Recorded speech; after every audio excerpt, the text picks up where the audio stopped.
immigration system.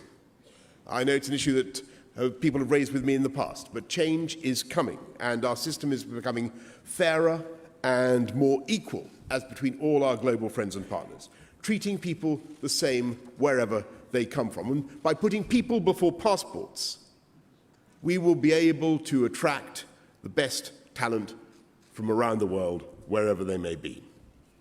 Because I appreciate, as I say, that there is no shortage of governments out there touting for your business. China, I mustn't mention the competition, but I better. I mean, why not? China, Russia, Germany. I'm told there's going to be a conference in France fairly soon. But in the words of an old Akan proverb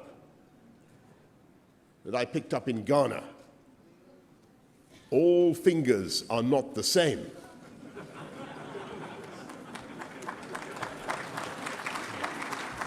There's wisdom in these Akan proverbs.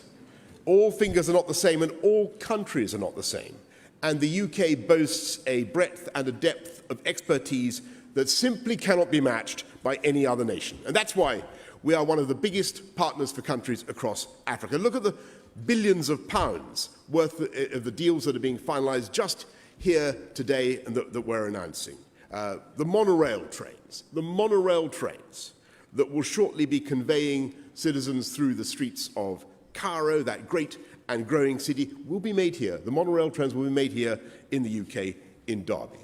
In Nigeria's Oyo state, every street light is being installed with low-carbon, high-efficiency, low-emission diodes from Dorset.